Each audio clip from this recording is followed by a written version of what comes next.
Ladies and gentlemen, Eagles fans around the world, welcome back to the Dougie Johns Senior Spotlight Show.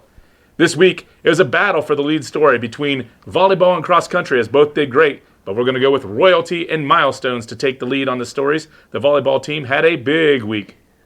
They came out in the state rankings, number 7th amongst Ohio Division II schools, and they improved to 11-1 overall and 4-0 in the BVC early in the week. And this was also Coach Todd's number 200th win as they beat Corey Rawson in straight sets. And the career record at the school includes Division III state championships in 2019 and 2021, as everybody knows. So 200 wins for Coach Todd, and we'll talk about that with her daughter in the Senior Spotlight as we talk with the homecoming queen, Jada Todd. Moving on to the weekend. We're going to stay right here as Liberty Benton in that game versus Corey Rawson dominated the first set behind an amazing serving display from Lauren Gherkin. Liberty Benton was up just 2-1, and then the junior Gherkin served 23 consecutive points. That's right, going 23 for 23 with 9 aces. She would also add 3 kills and 5 digs in that game. You know, when you get 23 plus 2, you get 25, which is what you play volleyball to. Hello, Julie Todd. That's right, 25-1 in that first set for the Eagles behind the amazing serving of Lauren Gherkin.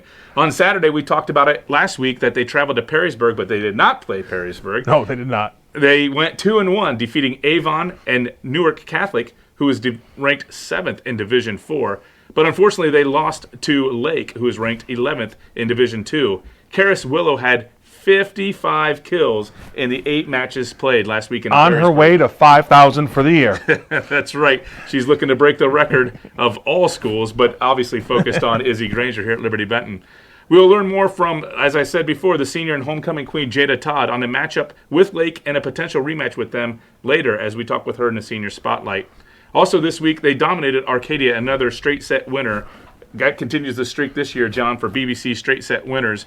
Let's turn it over and talk about cross country. Yeah, before we move to cross country, just one thing on the volleyball team. You know, this is probably our best chance for a state championship.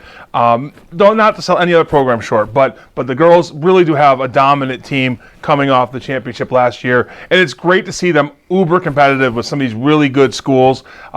We mistook the Perrysburg matchup to be a duel with Perrysburg, but just to get a good shot with all those good teams and to come out 2-1, congratulations to the girls and to Julie Todd on 200. So let's go on to cross country. Cross country almost led the show, which would have been, I guess, an upset of mammoth proportions, but it deserved it as we had first place finishes for both cross country teams. The girls won the VB Black Invite, placing 5 girls in the top 10, as Maddie Gerke finished 2nd, Riley Irwin finished 4th, Haley Hostetler finished 7th, Brenna Lay 8th, and Emma Spears, the last top 10 finisher, in 10th. The boys, likewise, they dominated Van Buren by 56 points, as LB had 5 in the top 8. There's a lot of math in this read. But our LB boys that really starred were Jackson Hostetler, Gabe St. Amour in 3rd, Justin Cook in 5th, senior Matt Ricker in 6th, and finally Aiden Lee rounding out the top 8 in 8th. Girls soccer, again, dominant defensive performances. This is what we've seen all year. I don't know that they have what it takes for a state title, but they certainly are very competitive in the BVC and in the region. They went 2-0 this week. They beat Van Buren 3-0, and they beat Anna also 2-0. The boys, they tied twice. It was Kalida at 1-1, and then in Van Buren, everybody got nils. It was a nil fest, 0-0 the score in that game. Again, the boys team has, I thought, done very good to hold teams to low scores. 0 goals, 1 goal. They just have to get more offense generated. Finally, we have golf. Golf finished as conference runners-up to Van Buren. I think that's a good finish. We've mentioned before how young that team is. Looking for more from them next season. And finally, the football team. You know, they could not do cross country. They only won by 45. Cross country won by 56. But really a great defensive effort, and they added in a score, and they held their opponents. I forgot who they played. Van Buren. Thank you. Beating Van Buren 45-0 on homecoming, which was a great event. Before we move on, I thought there were 2 things of note. One, the homecoming pageantry was great. I know we were all working in the booth. There was a lot going on. Really, it was a nice win for the football team, but really better for the seniors and the other participants in homecoming court. I thought that was cool. And then just really for our side, for Liberty Benton, 2 rather significant injuries late in the game. But hopefully both of those players come back.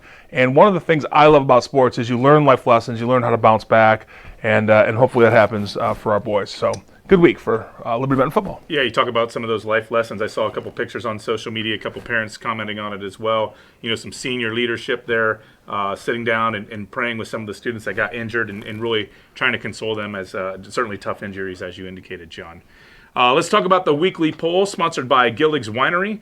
Last week's poll, nobody properly guessed the homecoming queen, so it looks like you all need to do a little bit more research when answering that Gillig Wine poll question. So a little bit of challenge out there as we go into this week, and this one's a doozy. And we really want to hear your feedback as we plan shows for the future. We want to know which head coach would you like to see us feature first on one of our future shows. Might not be next week. We're not exactly sure when we'll have them on, but they will be our first coach feature depending on the results of the poll. The options are Coach Todd from the volleyball team and capturing her 200th win this past week, Coach Garlock from the football team, Coach Whiteman, who's new to the district, the new boys basketball head coach, and then Coach Mod from the girls soccer team. So fill out that poll. Let us know who wins or who you want to see, and then we will feature them first when we do our coaches interviews as we turn to to the winter season.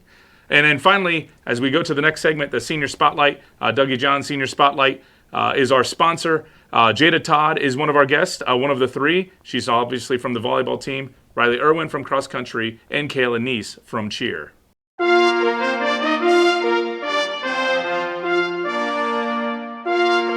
Ladies and gentlemen, tonight we've got three guests joining us on the Senior Spotlight. Up first, our homecoming queen, Miss Jada Todd. Jada, welcome to the show. Thank you. Thanks for having me. You're welcome. If for anybody that hasn't been living under a rock, how about you share your parents' names with the crowd? My parents are Jeff and Julie Todd. Well, of course, Jeff and Julie. Julie's the head coach of the volleyball team that you participate on, and Jeff, your dad, is the assistant coach. So obviously a lot of folks know them.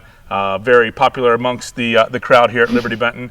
How about any other extracurriculars or sports that you participate in? So I'm in National Honor Society, I'm in Yearbook, Habitudes, and then I'm president of Student Council. Fantastic. Any other sports that you play? No other sports. No. All right, focused on volleyball, yep. And then a lot of academic extracurriculars. Yes, good for you. Yes. That's fantastic. How about sharing with everybody your plans after high school? I'm not completely set yet, but I want to attend the University of Toledo and major in something related to math.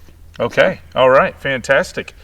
Who's your favorite math teacher at the school? Ooh, sorry, Mr. Rader. I mean, my mom's my favorite person, but Mr. Rader's my favorite teacher. Yeah? All right. Yeah. Gotcha. All right. Fantastic. We'll see if that has any repercussions later on in the year. How about sharing with everybody your favorite volleyball memory? Well, overall, it'd have to be winning state last year, and just the overall tournament run was so much fun and such a blessing to be a part of that.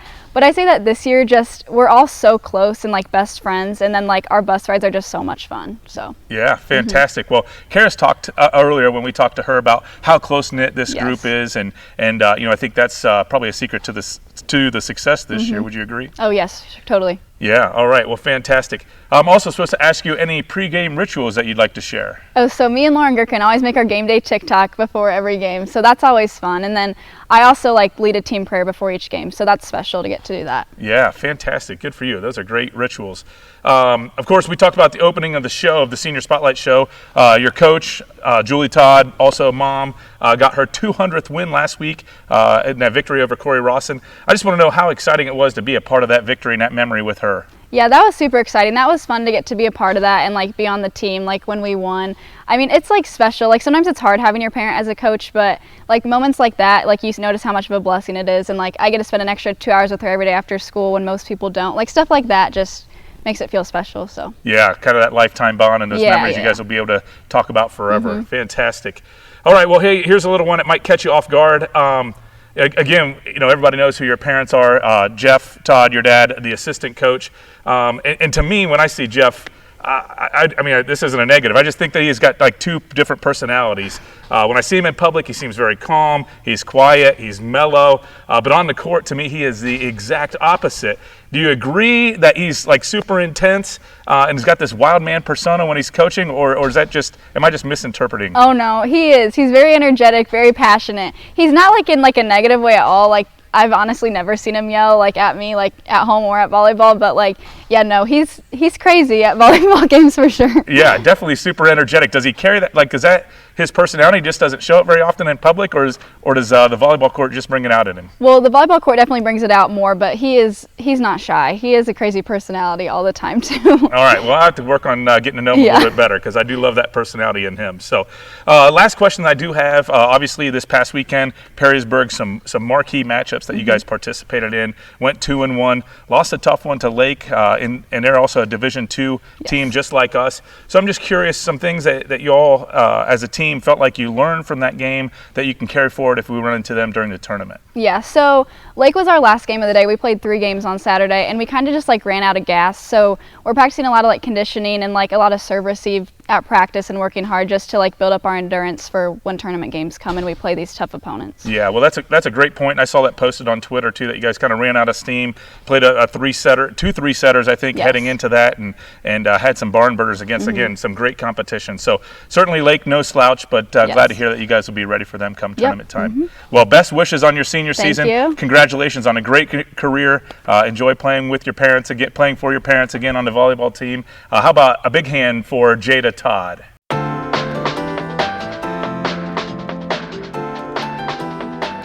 All right, folks, we're back with our second guest of the night. Please welcome from the cross-country team, Miss Riley Irwin. All right, Riley, similar to Jada, for those living under a rock and aren't aware of who your parents are, why don't you share with us who your parents are? My parents are Nate and Heidi Irwin. Okay, Nate and Heidi Irwin, of course, your dad, Nate, the girls basketball coach, the assistant or co-athletic director, I should say, and then your mom, Heidi, is the cross-country coach, right, for the girls? Yep. Yeah, so just like Jada, you get to play for both parents. Different seasons, at least. You get to kind of split up the pain, I guess, maybe, or split up the enjoyment, maybe. depending on how you're looking at it. Talk with us about your other extracurriculars in sports. Okay, so I am on the cross-country team. I'm also on the basketball team and the track and field team. I also take part in Habitudes, student council vice president, and and National Honor Society. National Honor Society, yep, can't leave that one out. Great, very athletic and also very academically proven, fantastic. How about your plans after high school? So I plan to attend Tiffin University and extend my basketball career, so that's kind of exciting. Yeah, absolutely. Talk a little bit more about that. What kind of drove you to go to Tiffin? I know that we've had some past LB girls, Jensen Hegel, Savannah Richards, that are over there playing basketball or have had great experiences. But what drew you to Tiffin? Well, the coach, they got a new coach. He's an LB grad, Josh Mason. He's awesome. I connected with him right as I met him. Another thing that drew me, like you said, Savannah Richards is there, and she's planning on taking her extra COVID year. So I'll be a freshman when she's a super senior, they call them. So I've always wanted to play with her from being a ball girl for her, and I never got to be teammates with her. So I thought that'd be kind of cool. Yeah, well, a great opportunity. I know Jensen and Savannah had a great chemistry when they were playing at Tiffin and a lot of great success. And hopefully with you and Savannah next year, you guys will have something very similar to that. So that's fantastic. Turning backwards now to cross country, the current season that we're in, why don't you talk about your favorite cross country memory? My favorite memory had to be last year when we made it to state. You know, we were kind of the underdog, but we knew that we could do it, but we were definitely coming from the outside of it. And when we made it, Mr. Gherkin was standing right there, and he kind of all looked at us and was waiting for us to all cheer and be happy, but we just ran like the race of our lives, and so we're all dead tired, so we just start crying because we were just so happy, and we didn't have the energy to even like celebrate. Yeah. So that was kind of cool. Yeah, overwhelming emotion. So a fantastic accomplishment for you guys last year. That's great. Is that part of the goals this year for the cross country team? Is it a reality, do you think? Yes, we definitely are trying to make it to state again and do better since we have everyone back. We didn't have any seniors last year, and we even had some injuries last year that the girls are returning this year. So we're hoping to be even better than last year. Yeah, well, I see the updates, and we talk about it on our weekly show, how you guys have won a lot of meets already this year, and everybody continues to improve. So that's great to hear. We'll continue to watch your guys' path to state, and hopefully you can accomplish that. Speaking of cross country and that run to state, why don't you talk about maybe some pre-race rituals that you have or that the team has? We always do a run out at the start line, and then we always kneel down and we pray together. So I lead our prayer, and then we always have a chant that we do to kind of just yell and get all the nerves out, and then we run back and we're just ready to go then. We try not to think about it too much. Yeah, fantastic. Well, that's great. A lot of good rituals there. When you talk about running, John and I joke about running, and if we don't even we can't even run for 16 minutes straight, and you guys are doing it for 19 or 20 and accomplishing 3.1 miles. We can't even do it. We can't even jog for that long. So, but I do want to know, you run 3.1 miles, right? That's the race length. I want to know what you find more enjoyable, running that 3.1 as fast as possible, or when you're at the Benton Ridge concession stand doing mental math when you're trying to ring up people's orders.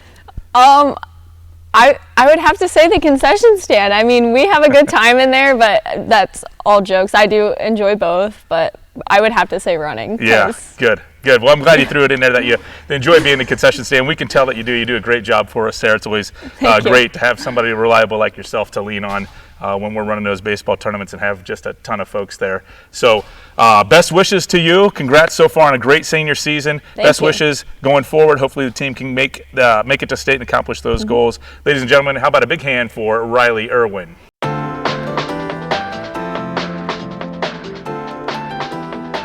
Ladies and gentlemen, our third and final guest tonight from the cheer squad, Kaylin Neese. Kaylin, welcome to the show.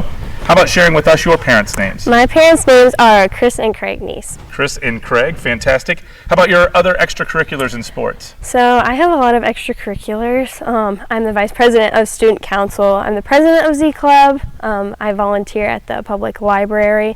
I'm a member of yearbook staff, and I'm also a senior board rep for Hancock Youth Leadership. So I have a lot going on. Yeah, good for you. Boy, that's a lot to juggle there. A lot of external and internal activities, both in the school and outside the school. Good for you, and a lot of leadership experience. So let's talk about how we're going to maybe use that leadership going forward to the next level. What are your plans after high school? So my plans have kind of changed a lot throughout high school, but I'm planning to go to Ohio State to major in English and literature with a pre-law concentration so I can go on to law school eventually. Wow, good for you. That's fantastic. Talk about Ohio State a little bit. Have you had a chance to visit the campus and apply? Yes, I've visited the campus twice now, and I've loved it every single time I've been there. So it's been really nice to experience it even before this past year. I actually went as a sophomore, and it was really eye-opening to kind of see, oh, this is the place that I want to go. So. Yeah, all right. So you've fallen in love with it. Yes, I have. It's a really nice campus, and I really enjoy how big it is coming from kind of a smaller community.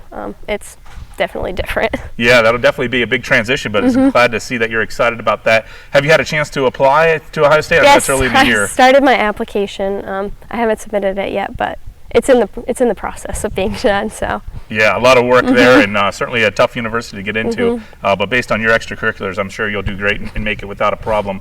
Why don't you share with the group your favorite cheer memory? So my favorite cheer memory would have to be the mini cheer camp from this year, because I had my first graders this year, and my cousin's kid is in first grade, and so it was really nice to be able to cheer with her at the first quarter of the game, and it was kind of a bonding experience for us, and it was really enjoyable for, I think, everyone who came and got to cheer with us. Yeah, wow, that's fantastic. Great to make that connection, and with, I'm sure, a lot of those first graders, but also your cousin, and I'm sure she probably points you out every time that she's at the games and shouts it out, so that's good for you. How about sharing with us your pregame rituals? So my pregame routine is kind of the same every single time. I always have my mom braid my hair after I get ready, or my friends, whoever's there with me at the time, and I always have to put on my lucky socks with the holes in the bottom of it. And then I always, at the end, before I leave, like a few minutes before I leave, I always put on my tattoo that goes on my face. And so I just have to make sure that my ritual stays the same before each game, otherwise I'm afraid we will lose. So far it's worked so far. The Arlington game, I didn't do that, and we lost. We lost. So I mean, maybe that was a sign. But yeah, so far it's been pretty consistent. Yeah, well, fantastic. Well, I didn't wear my bucket hat to the Arlington game, and I thought it was me, but at least at a minimum we can share the fault, right? The other thing that I was going to ask you about, so you talked about having holes in your socks. You know, the weather's turning here, it's getting a lot colder. You feel like you got to put some extra socks on top of the holy sock, or haven't thought that far ahead yet? I haven't thought that far ahead yet. I do like to bring fuzzy socks, so at the end of the game I can put them on and then put my Nike slides on, because I don't wear my cheer shoes after the game, so I always put on fuzzy socks once it gets colder, which is something that I enjoy doing when it gets colder, because I can't really do that when it's 90 degrees outside. So. Yeah, absolutely. So, yeah, definitely getting into football weather. As we walked into the field house today, you can certainly feel the cold in the air, and I would expect that to carry forward here in the coming weeks here as the football team wraps up the regular season and heads into the postseason. So best wishes for you on the rest of your senior season. Congrats on a great career so far. Enjoy that cheering and the connections with your cousin and your cousin's kid and all those other first graders that I'm sure look up to you now, having been at that cheer camp. Ladies and gentlemen, how about a big hand for Kaylin Neese?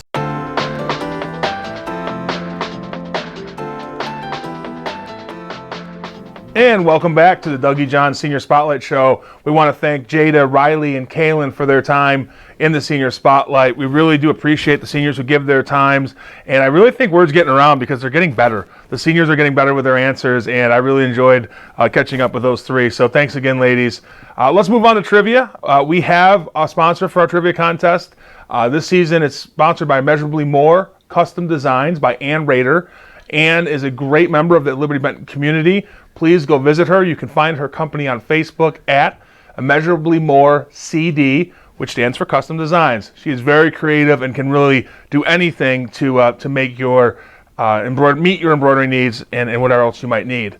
The winner of this fall's trivia contest, which will be chosen from the weekly winners, is going to get a choice of a bucket hat, a beanie, or a baseball hat, as well as a fleece pullover. This week's winner was Mindy Kaltenbach, and I hope I got that name right, Mindy, as she correctly knew that Marie Walker was the previous single-game goal scorer in soccer, which went back to 2008 before it was broken this year. This week's trivia question, which cannot be answered by Jeremy Recker, please, Jeremy, don't answer this one, is who holds the record for most volleyball wins for a coach in the state of Ohio? We will have that answer next week. It will not be an easy one to find, I don't think, so we will post it in the YouTube comments. Please go answer the trivia question and enter to win those great prizes from Immeasurably More Custom Designs. Let's turn to this week. This week's another busy week. We're getting through the regular season for most of our sports. As noted, volleyball's already 1-0 this week as they beat Arcadia in straight sets. They host Macomb on Wednesday. I anticipate another straight set victory. Jason, I don't really think there's a lot of challenges left until we get into the season-ending tournaments for the girls. Would you agree with that? Yeah, I think you're exactly right. Right, we talked about the BBC consecutive conference game wins, and right now they got a consecutive set streak win going on here in the conference. And then we also talked with Jada about Lake, how we lost to Lake this past weekend, a tough team in a D2, and how the girls are focused on running into them in a tournament. So, yeah, I think definitely already turning their focus to the tournament, and I don't expect any slip-ups going forward. You know, one thing that I really noticed from this girls' volleyball team, we covered it with Karis, and we heard it again from Jada, you would think that their most memorable moments is winning a state title, but to hear how much they love playing with and for each other really does give you a little bit of hope going into this state tournament where they won't be favored as a dominant team, but they still have a really good chance. So looking forward to this week and moving forward with the volleyball team. This week, cross country runs at Kalida on Saturday. The weather's going to start to be cooler, so hopefully they can run faster just to stay warm. These 16 to 18-minute consecutive runs, I will never understand them, nor will I try them, but best luck to our boys and girls this week. Golf, they're playing at Moose Landing in the sectional tournament on Thursday. They played there on Friday for the BBC Championship, so hopefully they are familiar with the course, can really do well, and then advance to districts. Jason, what do we have going on in soccer and football? Yeah, let's turn over to the soccer team. On Wednesday, the girls, they're going to have two tough road matches this week, actually traveling to Riverdale on Wednesday. So this is Riverdale week, and that's always a tough matchup. And then they're going to travel all the way over to Ontario. Now, John, Ontario is in Ohio. That's not Canada. Oh, Canada! So two tough matches there for girls soccer. We'll look to see what those results are and pray for the best there. On Thursday, the boys host Riverdale, again, Riverdale week. And then on Saturday, they host Fort Jennings. So two home games for the boys, two road games for the girls. A interesting trivia question or a tidbit with Ontario. Did you know that most, if not all, states in the surrounding the Great Lakes have an Ontario, either a county or a city? I bet you didn't know that. I grew up in Ontario County, New York. I had to learn all this for high school. Okay, moving on to football. So you knew it was in Ohio. I did, but I wasn't gonna tell anyone. All right. Well, I apologize for making fun of you. I'll try not to do that anymore. Football. Obviously, we talked about that. It's Riverdale week. It's a big league matchup. Riverdale always has some trick plays up their sleeve, no matter what their team is doing, win or loss, or if they're having a good year or a bad year. So expect the defense, special teams, they're going to need to be on their toes, as will the fans. You're going to need to keep a close eye out for any of that trickeration that they like to bring to the table. You know, this is one of those games where we've seen it with Arlington, and Mogador was a different class opponent, don't get me wrong, but away from Liberty Benton, away from the home crowd, this team has had some interesting challenges, some unexpected challenges. Mogador, they played very, very well. But the Arlington game, a road game that we probably should have won from a talent perspective on the road, unexpected result. Really looking to avoid that in Riverdale. I'm sure Coach Garlock will have the boys focused because there is no room for error. We need help to win the BVC. It has to start here and continue here, So good luck to the boys in Riverdale. Yeah, that's a good point. So we need the fans. We urge the fans to get out there on Friday night. It will be a little bit cooler, so you have to bundle up, as we've talked about the weather changing here into the more of the fall season. And then also they have a great tailgate. Brad Doolittle and the Parents Club do a great job throwing a tailgate. Always an opportunity to visit them and socialize with them before the game, get riled up, and bring that energy into the stadium, like you said, John. Yeah. So we're going to close out this episode of the Dougie John Senior Spotlight on behalf of my co-host, John O'Donnell. I'm your host, Jason Borman, signing off. Thanks for joining us, and as always, Go Eagles!